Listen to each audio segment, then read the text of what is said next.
modalidad de hipotermia cefálica, que es la que tenemos en perinatología, no es tan buena, ya va a estar en desuso, porque no logramos que la temperatura sea tan estable, varía demasiado la temperatura. Entonces, la ideal es la corporal total, como la foto que vieron de las sábanas que se enfrían, y es de todo el cuerpo, y ahí la temperatura es más estable. Volvemos a las metas del milenio: causas de daño al nacimiento, prematurez y el tema.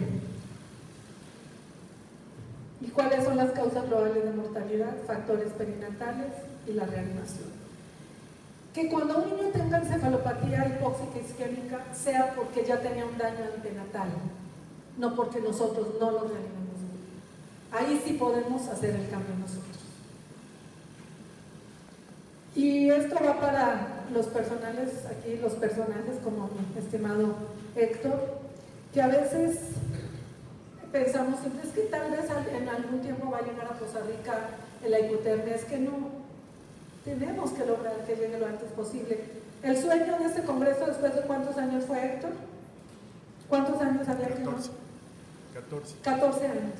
No vamos a esperar 14 años, vamos a tener otro congreso en 2 años, vamos a tener un curso de reanimación el próximo año y vamos a luchar porque el año que entra tengamos hipotermia acá. No es tan imposible. Entonces no se centren en las miles de cosas que tenemos que hacer o que tengamos que hacer en el futuro, sino en la única cosa que podemos hacer ahora, el poder ahora.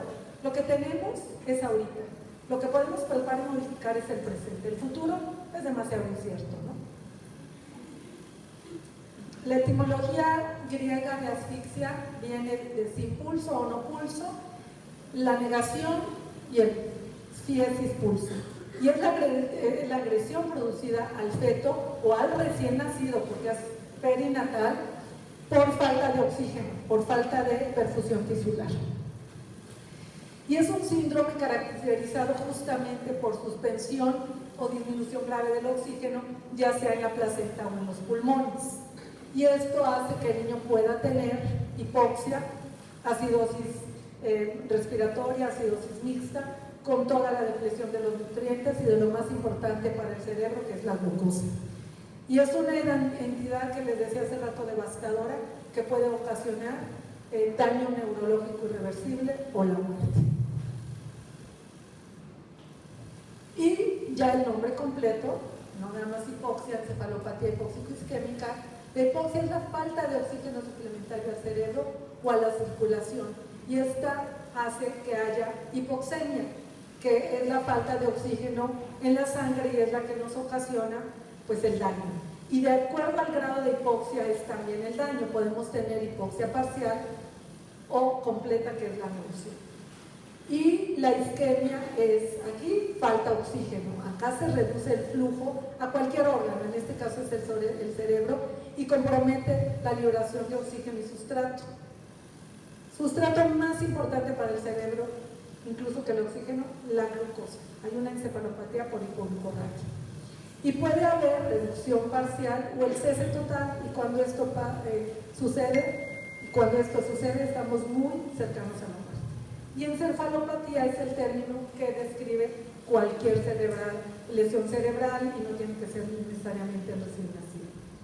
Entonces, ¿por qué nosotros llamamos constelación de la encefalopatía hipóxico-isquémica todos los signos neurológicos que aparecen después de que un niño está asfixiado, ya sea antenatal o perinatal, ¿no? Y aquí vemos nosotros ya daños en la respuesta motora, en el estado de conciencia, en la respuesta a estímulos, en todo el estado clínico del niño. Por eso tenemos que hacer las valoraciones neurológicas inmediatamente después del nacimiento. Y lo peor y lo que el pronóstico no es muy bueno es cuando un niño convulsiona en las primeras horas del día. Ahí el pronóstico se va empeorando, ¿no? Y es el síndrome clínico de disfunción neurológica aguda después de un periodo de hipoxia, perinatal o antenatal incluso, y puede suceder únicamente, ojo, en prematuros de término o prematuro tardío. El prematuro extremo, ¿qué es lo que hace? La hemorragia intraventricular. Ese es el que debuta más con ese es el daño más que puede tener, aunque también puede tener hipoxia y zonas de isquemia, ¿no? Pero esto es más de niños de mayor peso. Entonces vean cómo aquí describimos nosotros la encefalopatía hipóxica isquémica. Sin embargo, el término correcto que debemos usar los neonatólogos es encefalopatía neonatal, porque puede haber múltiples causas de parálisis cerebral. Un niño puede tener muchas causas y pueden variar los signos de acuerdo a la misma causa, porque esto nos va a dar una lesión diferente, depende del tiempo y la etiología. Entonces, cuando no podemos nosotros valorar de forma certera lo que es la etiología, entonces usamos el término de encefalopatía neonatal. Porque, ojo, a veces la isquemia pueden no ser las únicas causas de este mecanismo.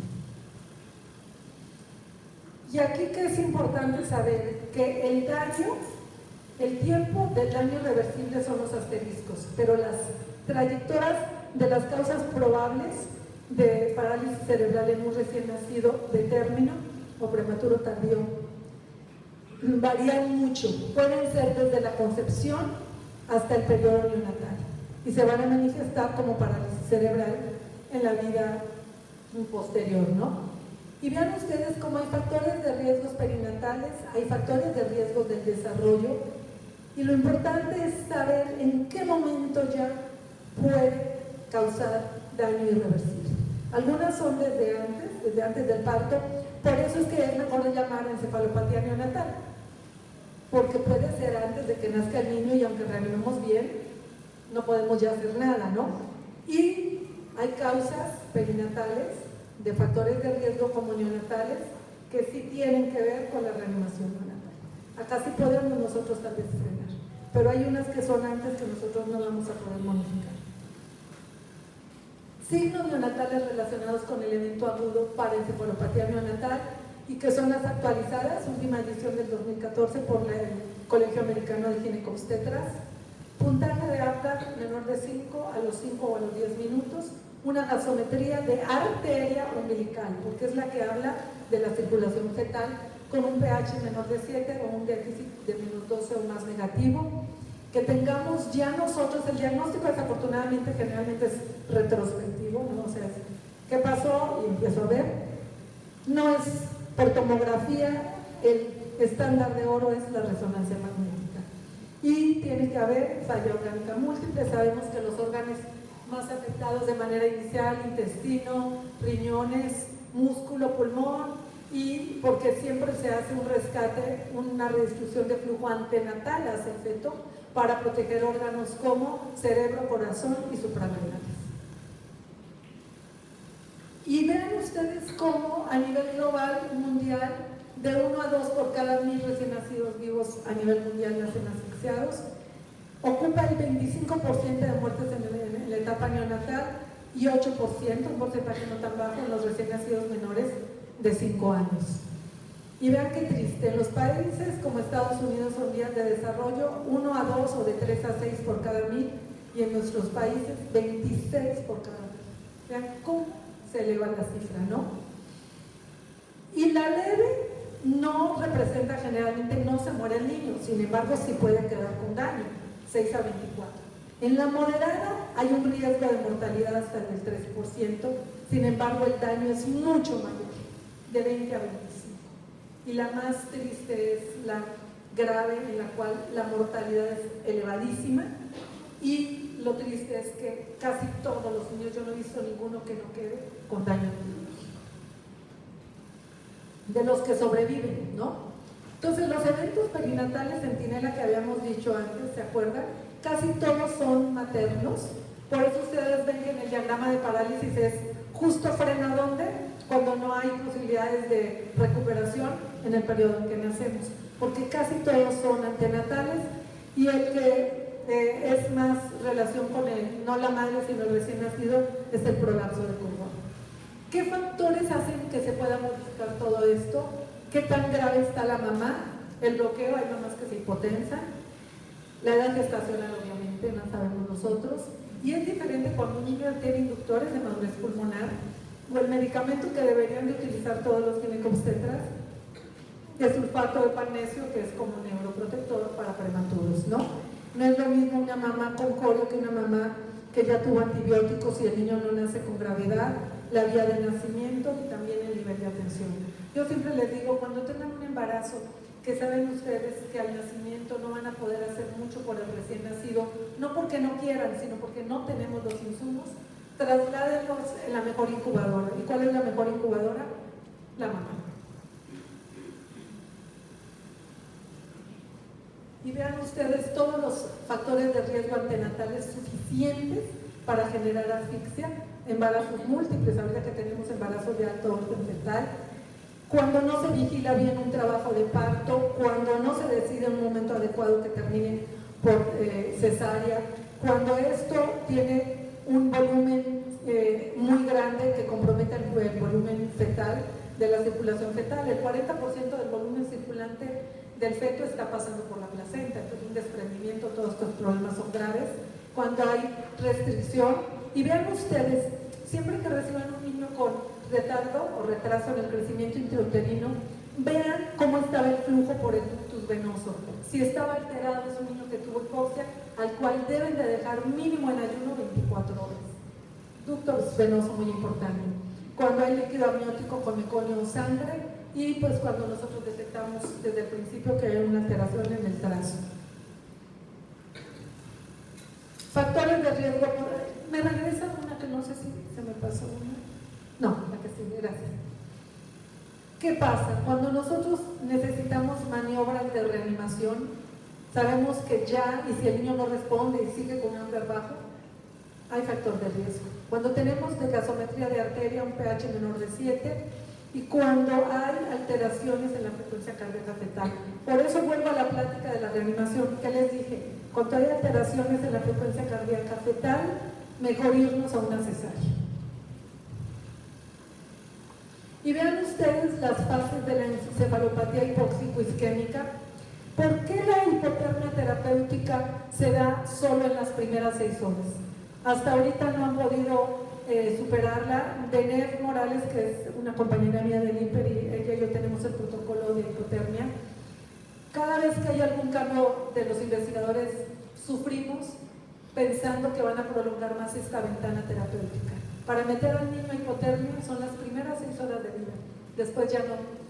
En Estados Unidos, en el Hot del año pasado, pensábamos que iban a prolongar a 12 horas, pero yo les digo algo francamente, si les llega un niño a las 7, 8 horas y todavía lo pueden meter, háganlo. Yo no se los dije entonces. El periodo de latencia entre la fase primaria y la fase secundaria es de 6 horas, por eso esa es la ventana terapéutica. En la primera fase hay liberación y disminución de captación de aminoácidos como el glutamato. Ya en la secundaria ya esto llegó a falla energética. La alteración de la homeostasis iónica, ¿se acuerdan que se liberan calcio, cloro, sodio, potasio, más el calcio? Acá podemos frenarlo. En la secundaria ya esto causa inflamación y activación de la microbia. Las especies de oxígeno o radicales libres que se liberan son en esta fase, en la secundaria.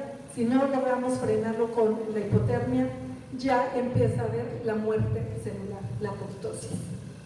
Hay liberación de lipasas y proteasas en esta fase que pueden llegar a que se depleten los requerimientos energéticos. Y aquí ya hay depresión de esto, por eso hay alteración, ya empieza la alteración genética de las neuronas, ya en la siguiente fase.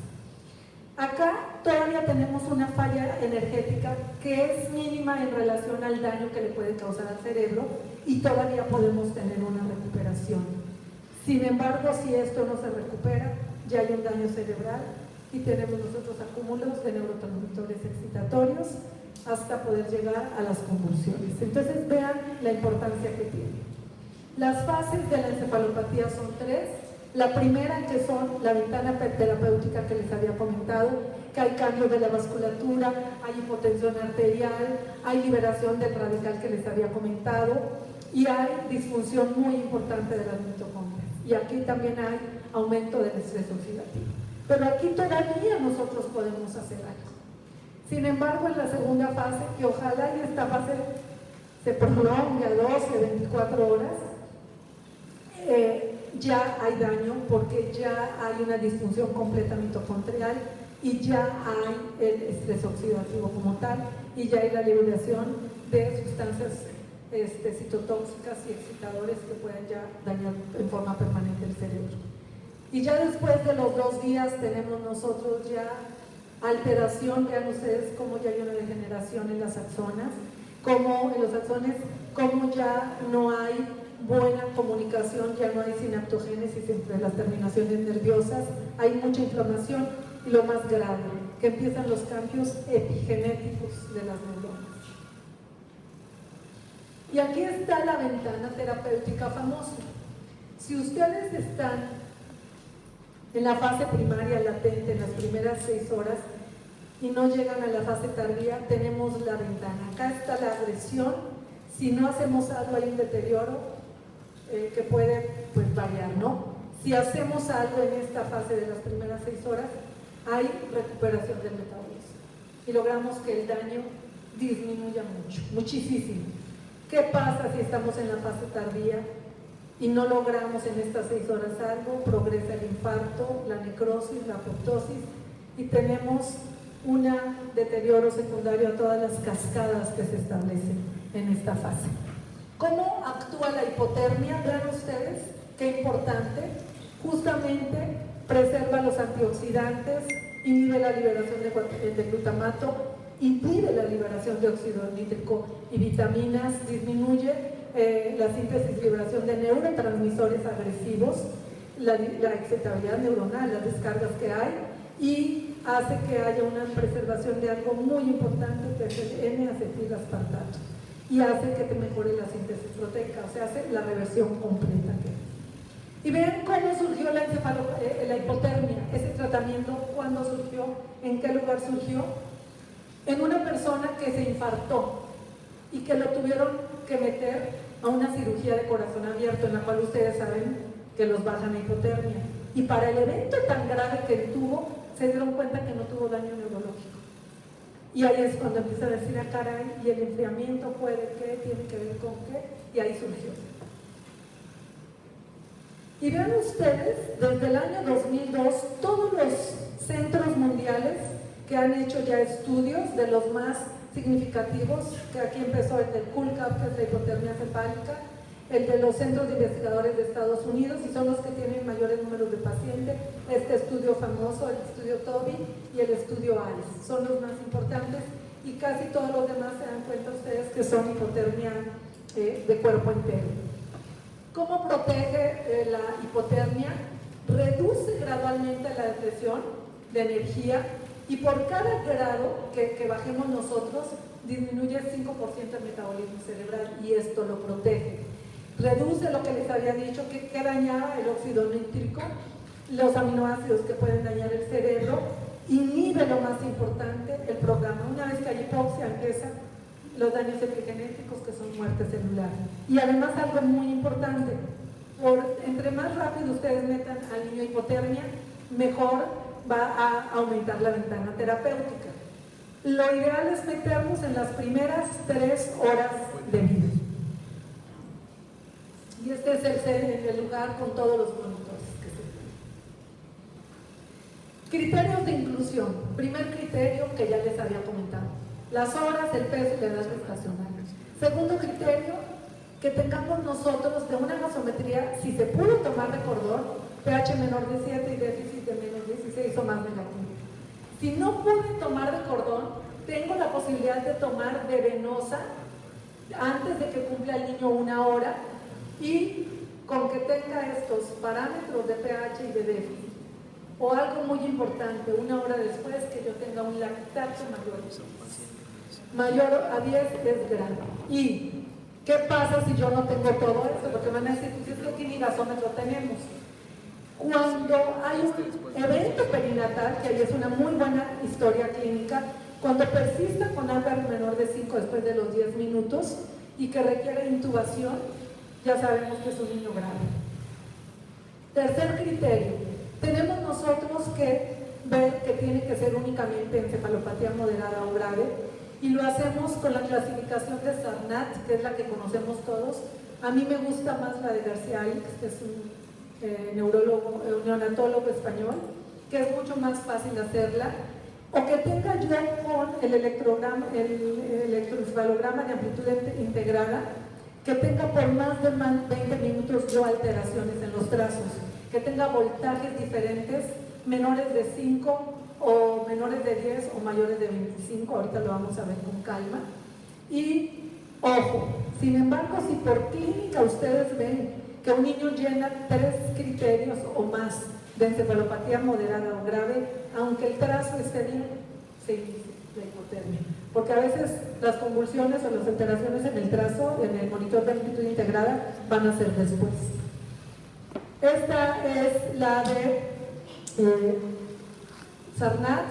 También criterios de no entrada, malformaciones congénitas graves. El paciente, si tiene 3 de estos datos clínicos, entra y hay que tomar en las primeras 6 horas la valoración neurológica cada media hora. Y este es el de García Alix, que a mí me gusta más. Importante, diagnóstico diferencial de encefalopatía hipóxico-isquémica. Acá ya sabemos que no hay duda, hay antecedentes familiares, hay un estado al nacimiento con todo lo que habíamos comentado, un soploticuspidia que habla de una miocardiopatía hipóxico-isquémica. Hay desde el momento, se inicia desde el nacimiento, esto es grave, y tenemos falla orgánica múltiple. Cuando hay mamá que tiene problemas de medicamentos o hay un traumatismo al nacimiento por forceps, nosotros vamos a tener, secundario a los mismos forceps, pues petequias, hemorragias, las huellas del forceps. Esta es grave y súbita, se presenta en los primeros días de vida y generalmente los daños orgánicos múltiples son el choque hipovolémico. Ojo, errores innatos del metabolismo, ver si hay consanguinidad. Nosotros vamos a tener rechazo a la vía oral, hepatomegalia, ictericia. Estos niños pueden tener un olor especial, la de orina de jarabe de arce. Hay manifestaciones que no tienen que ser agudas, se presentan después conforme el niño se va deteriorando y muchos cuando hacen crisis de hipoglicemia, y a nivel de órganos funcionales generalmente es el hígado. Hay infecciosas que las que más tenemos en México nosotros son las del estreptococo, ver si la mamá tiene antecedentes o algunas otras infecciones como el herpes, ver que haya lesiones cutáneas. Esto es progresiva y rápida y generalmente estas predominan en qué forma, en la tardía, en las formas de daño de neuroinfección son más tardías. Por intoxicación hay mamás que son toxicómanas o por depresión por anestésicas.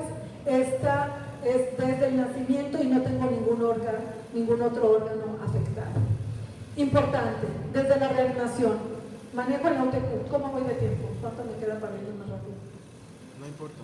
¿No importa? No, sí importa, porque pobre. Bueno, reanimación de acuerdo al programa de reanimación. Aquí sí empezamos al 21%. ¿Se acuerdan que yo les dije que con niños de 35 semanas o más, ¿con qué empezamos presión positiva? 21%. Acuérdense que la hiperoxia en estos niños también los puede dañar, ¿no? Empezamos al 21.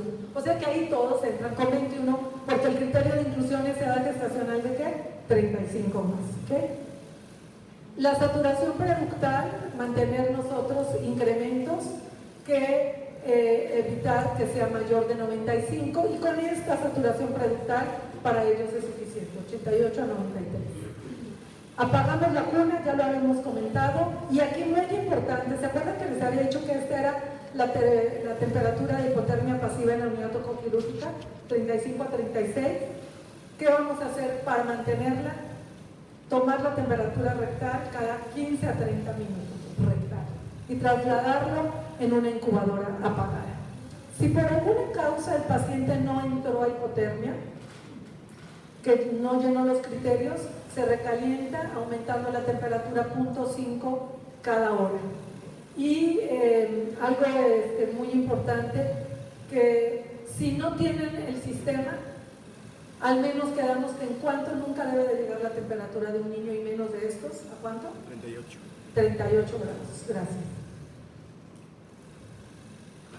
Normoglicemia, importante, mantener, ojo, mayor de 47, que es lo normal para el primer día de vida. Y en este niño grave, en las primeras 6 horas, vean cada cuánto le tengo que tomar el control, cada hora. Porque acuérdense que en la vida antenatal el niño hace redistribución y toma toda la glucosa que puede para proteger el cerebro. Y entonces hace depresión de glucosa. Por eso hay lactato. Lactato es de que el niño de la vía aerobia en la vida fetal con el feto se fue a la vía anaeróbica. Entonces pueden hacer hipoglicemia. Entonces, la glucosa sérica mantenerla, esto sería lo ideal. Tener TAs, son niños, ¿cuál es la TA media normal mínima de un recién nacido? Que no sea menor de su edad gestacional. Y quedamos que entran a 35, entonces, ¿cuánto es lo mínimo que debe tener de TA media? 35. Monitorización con el monitor de amplitud integrada, ayuno, obviamente, una vía, canalizarlos como de lugar, y con ellos empezamos líquidos a 60, apenas, ellos cargas de volumen muy altas, o cristaloides, calcio en bolos, les va a terminar de dañar el cerebro. Y este es el monitor que yo les sugiero siempre, que cuando coloquen los electrodos, que hay los de hidrogel o los de copa de oro, que laven la cabecita, porque si no se tardan mucho tiempo en que el monitor les dé una señal. El monitor de amplitud integrada, la electroencefalografía de amplitud integrada, es un método para evaluar la función cerebral. Ahí vemos la actividad eléctrica y quedamos que mínimo ¿cuánto? 20 minutos para que el trazo sea confiable. Y permite evaluar todos los cambios que hay en la actividad electrocortical, nada más y nada menos. Y este es portátil, se puede llevar a la unidad oncoquirúrgica. Entonces, fue creado en las décadas de los 60 y en los neonatos de los 70, 80 empezamos a usarlo. Y hay que saber que los patrones pueden variar por la edad gestacional. En el prematuro, tenemos nosotros, y vean, entre más prematuro hay alteraciones en el voltaje. En esto podemos tener nosotros voltajes menores de 5 y hasta 10 a 50 y baja frecuencia por la misma inmadurez que tienen, ¿no? Y van siendo con mayor actividad conforme va madurando el niño y más sincrónicos como aumenta, ¿no? En el término hay un patrón continuo en estos niños, ya tenemos un voltaje normal, que les comenté hace rato, de 5, el inferior, 25 a 50, y aumento de la duración puede tener, ¿no? Y aquí vemos el patrón del pretérmino, que vemos nosotros que es muy diferente, es discontinuo, vean ustedes, por la misma inmadurez. Y en el pretérmino vemos nosotros espigas más continuas, y muchos de estos alternantes tienen que ver con el sueño y la vigilia. Las especificaciones técnicas para el monitor de amplitud integrada son la pantalla que podamos nosotros, y es importante que sea portátil, los filtros, los electrodos, que hay un sistema modificado para el recién nacido porque nuestro voltaje, el voltaje de nosotros de adulto es diferente, la pantalla para que podamos nosotros hacer determinación y el registro continuo, porque si no tenemos el trazo en 20 minutos no podemos determinar qué hacer. Esta es la pantalla que tenemos nosotros, ahí es un comercialote, otro, es el equipo portátil que tenemos, tenemos un gel para ponérselos.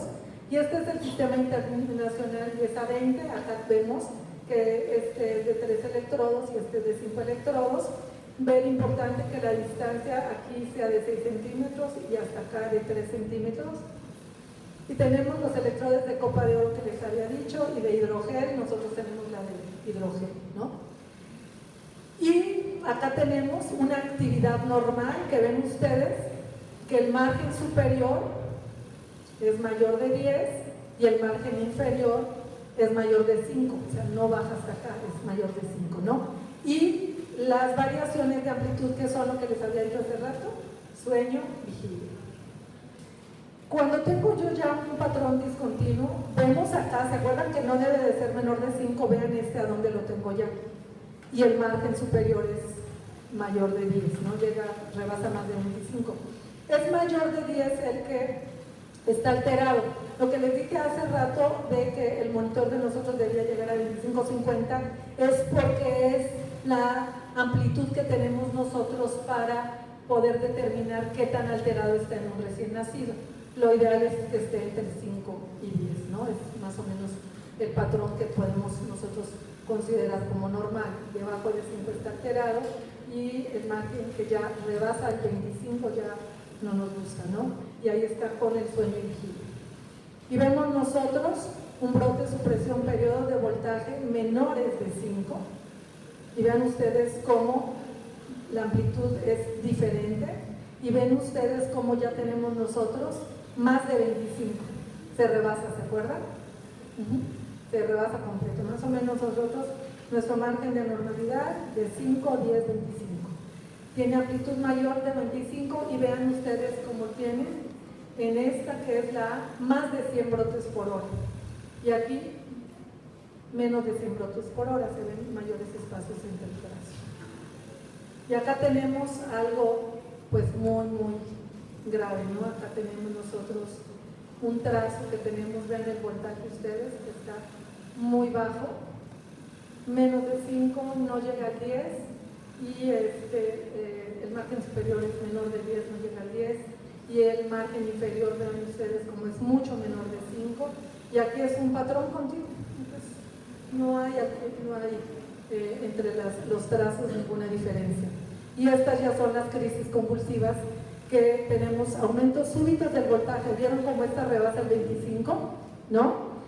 Y vemos como hay en forma superior e inferior un voltaje completamente alterado, y tenemos alteración en las bandas, en el estrechamiento de las bandas de actividad.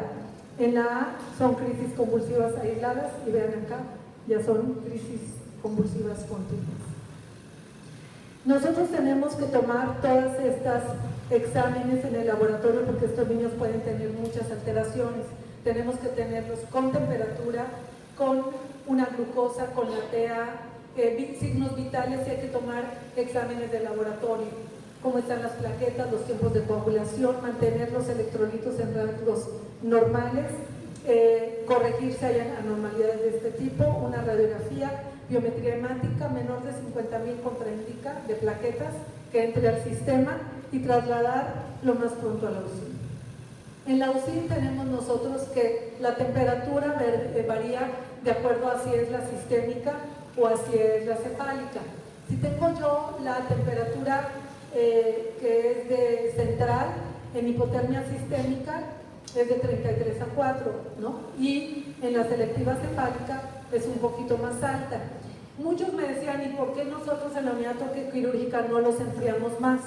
Le digo, porque el sistema nuestra, la pasiva de cuánto es de la unidad quirúrgica, 35 a 36, no menor, porque el sistema enfría muy rápido, y si ustedes lo entregan con menos de 35, vean que aquí el rango es 33 a 34, 34 a 35, se les puede ir por debajo de 33, y eso es igual de dañino. Entonces, metan la unidad quirúrgica para entregarlo 35 a 36 grados. Y monitorización de la actividad eléctrica del cerebro y del corazón. A estos niños hay que mantenerlos sedados con morfina. Si no tienen morfina, pueden utilizar fentanilo, pueden tomar fotocarión en las dosis, y se sugiere utilizar la mitad de las dosis, porque en niños con encefalopatía de fentanilo, como tienen daño hepático y renal, lo más seguro, la biodisponibilidad es diferente y pueden intoxicarse, ¿no? Cuando es un niño que realmente vemos que es de la grave sobre todo, ¿no? Y se mantienen en sedación mayor en las primeras 24 horas, que ahí también ya saben nosotros si los metimos, si los tenemos que sacar de la hipotermia, y se tienen que ir disminuyendo para que a las 72 horas, cuando ya vayamos a sacarlo de la hipotermia, el niño ya esté despierto. En estos niños es más frecuente que requiera volumen corriente menor al fisiológico, y ojo, hay niños que no tienen que estar intubados, no es necesaria la ventilación mecánica. Tenemos que tener nosotros gasometría obligada cuando tengamos estos niños para corregir la PO2 en función de la temperatura del paciente, que esta es diferente, y pues en caso de que hagan hipertensión pulmonar, que lo pueden hacer sobre todo los que tienen aspiraciones de meconio, etcétera, pues usamos oxidómetro, que ese nosotros lo rentamos, porque tampoco lo tenemos de rutina. Y cuando es un pulmón sano, tenemos que mantener pues la ventilación mínima. no tenemos que agredir ese pulmón. La glucosa, mínimo 47 a 150, máximo, esto es igual de dañino. El magnesio, si es necesario, lo corregimos en las soluciones. También el calcio es muy importante tenerlo.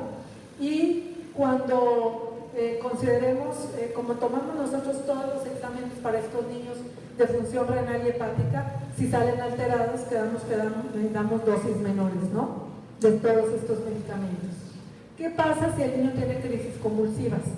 Ahí es diferente. Impregnamos con DFH, ya saben que, bueno, fenobarbital, que es el de primera línea, no hay en México, a 20 kilodosis y 12 horas después continuamos con 8 de mantenimiento. Si aún persiste con la crisis, damos una segunda impregnación a la misma dosis. Si ahí no responden, sí tenemos el fenobarbital en tabletas de 100 miligramos, se preparan, se trituran, se dan por una sonda orogástrica a dosis de 20 miligramos por kilo y después de 12 horas se deja esta de mantenimiento y se puede dar una segunda dosis de impregnación también. Si persiste con crisis, usamos el Keppra, ¿no?, que ya conocemos todos, el levetiracetam, a estas dosis. Si persiste con crisis, podemos nosotros usar midazolam, que es ya para un estado de crisis epiléptica refractaria, y también, si aún con esto no responde, podemos usar lidocaína, pero ojo, si usamos lidocaína tenemos que suspender el fenitoína, eso es muy importante, no se pueden sumar, ¿no? Y ya casi al final, en caso de que no respondan, pues tenemos que recurrir al tiopental, pero aquí ya la gravedad del niño pues es sistémica, no nada más del sistema nervioso, ¿no? Es importante que estos niños por la misma hipoxia puedan tener problemas de sangrado, no tenerlos con plaquetas que les había comentado menores de 50,000, y también hay que tener la conciencia de que estos niños, su primer órgano que va a afectarse el intestino, entonces están en ayuno. Después de que salen del sistema, a las 72 horas podemos empezar a darle de comer, pero a volúmenes muy bajos, previa radiografía de abdomen de pie, de 10 a 25 y de preferencia que sea leche humana. Manejar a tiempo las complicaciones que pueda tener este niño, como son las crisis convulsivas, alteraciones hidroelectrolíticas o de hemorragia, y el recalentamiento es lento a las 72 horas, como les había dicho, punto 3 a punto 5 cada hora, y generalmente se recalientan en 8 horas, ¿no? Ojo, sobre todo en la cefálica, ahí tenemos complicaciones secundarias al mismo recalentamiento. Pueden presentarse crisis convulsivas, hipotensión y ahí aumento del potasio. Entonces hay que estar muy atentos al finalizar eso, ¿no? Y obviamente que desde el principio tiene que estar involucrado un neurólogo pediatra. Cuando ustedes metan a un niño hipotermia, enseguida programen la resonancia magnética para que tengan ya la cita para cuando el niño salga. Esta es la sistémica que habíamos comentado. Cada 24 horas tenemos que tomarle a estos niños todos estos exámenes de laboratorio. Antes de iniciar la hipotermia, lo ideal es hacer un ultrasonido transfontanelar. A veces, ahí está, que ya le pusimos en la toco los electrodos, no importa. De todas maneras, sí se puede hacer el ultrasonido. Se debe de hacer otro, esto es antes de la hipotermia, esta a las 72 horas, otro a los 7 días de vida y la resonancia obligada de los 10 a 14 días de vida. Y el video convencional al término tenemos que hacer potenciales auditivos, visuales, o sea, lo neurológico está centrado en estos niños. Y algo muy importante, ellos tienen que estar en seguimiento cada 2 meses. ¿Y que vigilamos mucho? El perímetro cefálico. Cuando este se empieza a detener, nos da miedo de la parálisis cerebral. Ustedes saben qué es por qué las suturas no están cerradas, porque tiene que tener el espacio el cerebro para seguir creciendo, sobre todo en el primer año. Por eso ustedes ven que los niños con parálisis cerebral tienen una cabeza chiquita, porque el cerebro es lo que estimula el crecimiento óseo, y el niño con parálisis pues, no crece el perímetro cefálico porque el cerebro también ya no está creciendo. Entonces eso sí, pues es lo que más nos entristece, ¿no? Y hay hipotermia, en la selectiva sobre todo, que hay complicaciones esperadas que podemos tener, alteraciones. en el registro electrocardiográfico, puede haber lesiones en la piel, puede haber trombocitopenia y son criterios para sacarlos. Si llegamos a menos de 50,000 y no corregimos, va para afuera.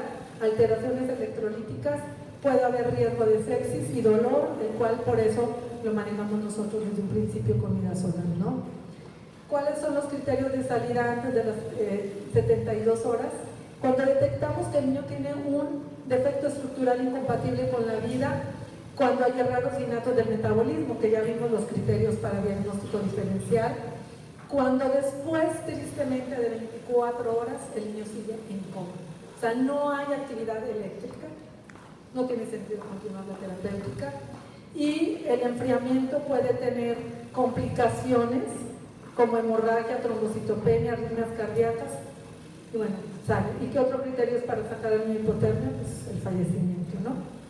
Y algo importante, las terapias adyuvantes a los niños es la eritropoyetina, un excelente neuroprotector que nosotros usamos a dosis de 1000 unidades por kilo cada 48 horas por 6 dosis IV. Se debe iniciar, casi lo podemos iniciar en la unidad tocoquirúrgica, eso, es un neuroprotector y neuroregenerativo cerebral y muy importante, reduce la pérdida neuronal. Y a veces hay que aún iniciándolo después de las 72 horas ayuda.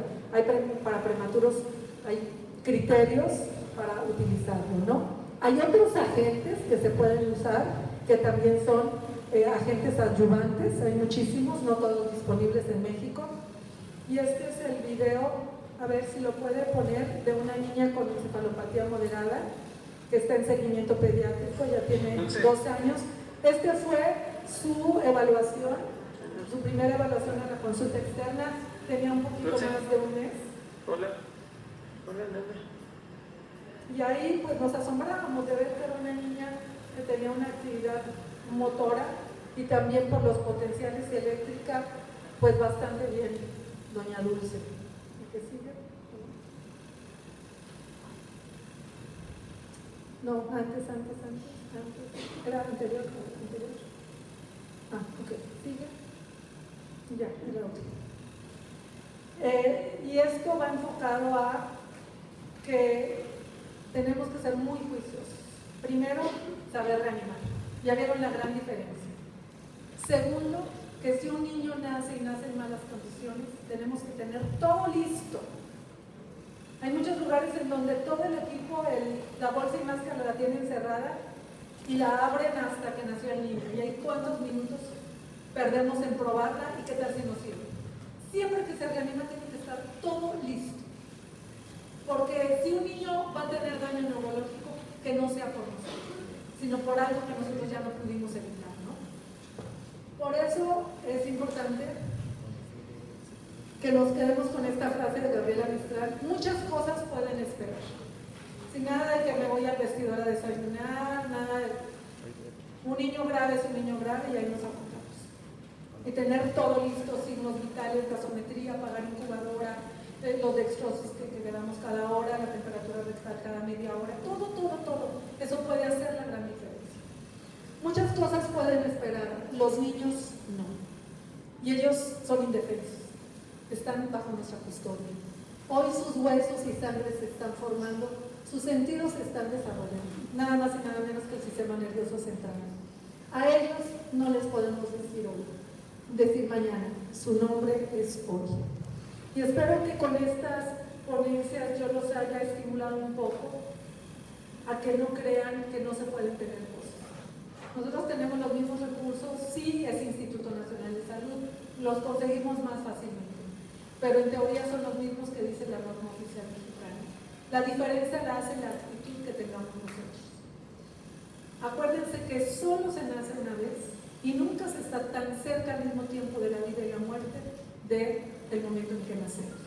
Podemos tener mucho y no hacer nada, y podemos tener poquito y hacer mucho. Muchas gracias.